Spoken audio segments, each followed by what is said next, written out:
का चैप्टर जो income tax हमें छूट देती है, हमारे टैक्स पे हमें जो टैक्स लायबिलिटी होती है, हमारे इनकम पे जो छूट देती है उसी को हम डिडक्शन बोलते हैं। आइए हम पढ़ते हैं deduction under chapter 6A of income tax act 1961।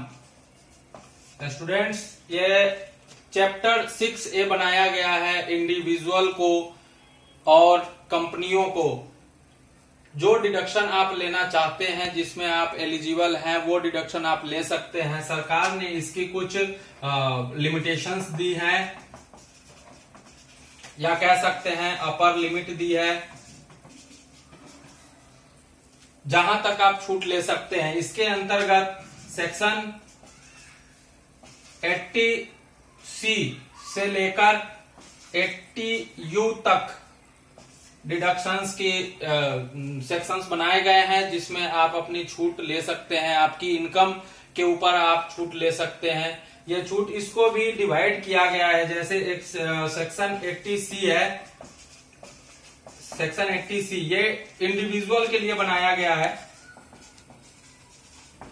अगर आप कहीं सैलरी प्राप्त कर रहे हैं, या आप बिजनेस करते हैं, या आपके पास कैपिटल गेन है, किसी भी प्रकार का, अगर आप एसएससी हैं इनकम टैक्स की नजर में, तो आप जब रिटर्न फाइल करते हैं, तो आप अगर अपने सीए के पास जाते हैं, वो आपसे पूछते हैं कि सर आप मुझे बताओ आपने कौन कौन सी इन्वेस्टमेंट की है। अगर आपको छूट लेनी है तो उन इन्वेस्टमेंटों को आपको बताना होगा। इन इन्वेस्टमेंट को सेक्शन 80C में रिकॉग्नाइज करते हैं। अगर आप इंडिविजुअल हैं तो ये सेक्शन ओनली फॉर इंडिविजुअल के लिए एंड HUF के लिए ही एप्लीकेबल है।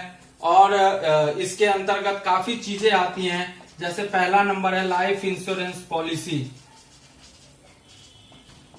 लाइफ इंश्योरेंस पॉलिसी, ये लाइफ इंश्योरेंस पॉलिसी है। आप किसी भी कंपनी से, जरूरी नहीं है कि आप किसी सरकारी कंपनी से, इंडिया में बहुत सी इंश्योरेंस कंपनियां हैं जिन्होंने अपना लाइफ इंश्योरेंस इशू करते हैं लोगों को। आप अगर, जैसे आप लाइफ इंश्योरेंस का मतलब बता दें आपको, लाइफ इंश्योरेंस का मतलब होता है कि आपके जीवन के रिस्क को कवर करना। कोई भी कंपनी है जो आपके जीवन को कवर करती है, या फिक्स्ड एक अमाउंट देती है एक सम टाइम के बाद with insurance of your life, तब इसे कहा जाता है कि आपकी पॉलिसी जो लाइफ पॉलिसी है, LI है, और इसके लिए आपको कुछ प्रीमियम देना पड़ता है। तो इनकम टैक्स एक्ट कहती है कि ये आपके जीवन से जुड़ा हुआ है, आप हमारे देश के नागरिक हैं, तो आपको ये छूट मिलनी चाहिए। और इसलिए इन्होंने कहा है कि जो प्रीमियम पे एवरी ईयर आप करते हैं, वो एक्चुअल पे होना चाहिए। एक्चुअल पे होना चाहिए, तभी आपको इसकी छूट मिलेगी। और जहां तक बात है 80C में, डिडक्शंस आप 1,50,000 तक ले सकते हैं। ये मैक्सिमम लिमिट है। इसका मतलब है कि आपकी प्रीमियम 1,50,000 तक अगर आप पे करते हैं, तो ये डिडक्टेबल अमाउंट होता है, जिसपे आपको आपकी इनकम निर्धारण के समय आपको छूट मिलेगी।